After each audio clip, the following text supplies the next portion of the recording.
ए बेटा गोलू। हाँ माई रोकाओ तनी। देखना कपड़वा में तोप के रोटी रख देले बानी, खा लिए तबे जई है। हमरो लेट होता, हमू जा तनी काम पे।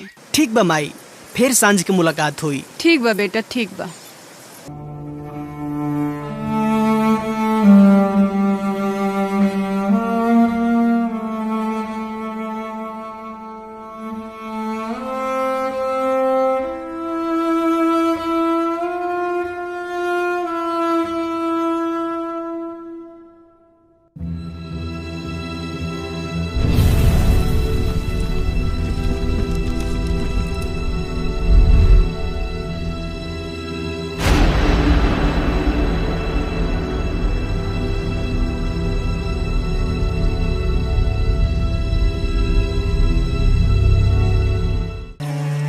ए बेटा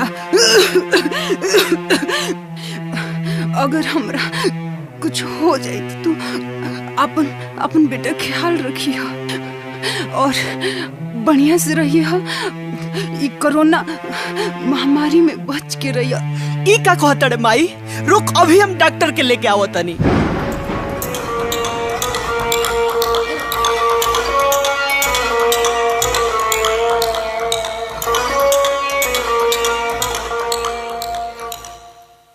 अरे ये क्या, आपके माँ को तो कोरोना पॉजिटिव है। जल्दी अस्पताल में भर्ती कराइए, जल्दी से जल्दी, नहीं तो कुछ भी हो सकता है।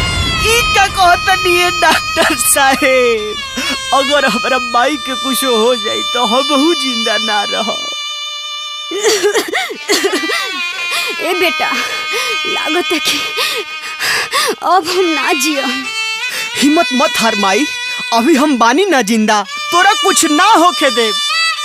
माई माई बोल माई माई। ई का कइला है भगवान।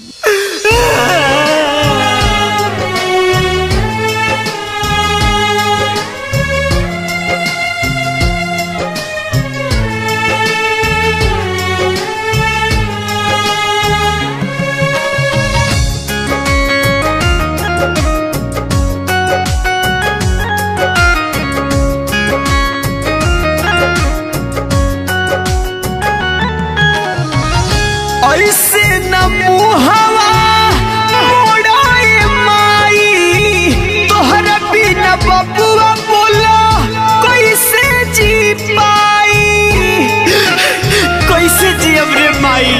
ऐसे न मुहवा मोड़ाए माई, तोहरा बिना बबुआ बोला कैसे जी पाई।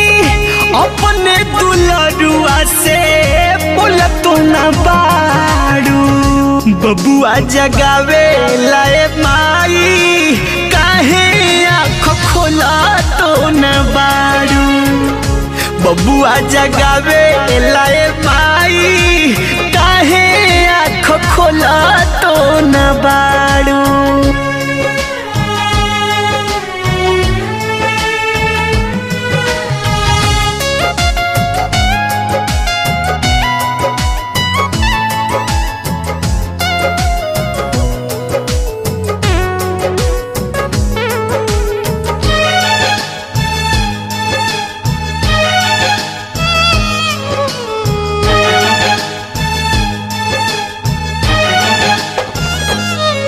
जा जाए विधाता कवन धइला कोना, दानव के जैसे मानो ई खाता कोरोना। कहाँ छुपल बड़ा है भगवान। जा जाए विधाता कवन धइला कोना, दानव के जैसे मानो ई खाता कोरोना। उठ माई उठ हो, काहे डोला तो न बाड़ू। बबुआ जगावे लाए माई, काहे आँख खोला तो न बाड़ू। बबुआ जगावे लाए माई, काहे आँख खोला तो न बाड़ू।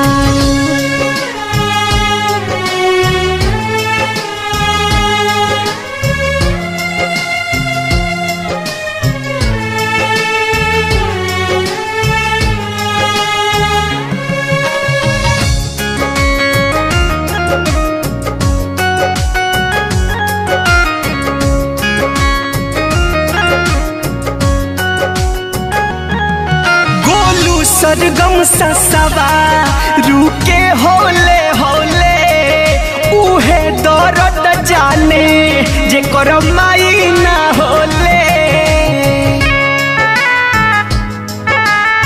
अब हमरा के बेटा बेटा के बुलाई। गोलू सरगम ससवा रुके होले होले उहे दर्द जाने जे कर माई ना होले।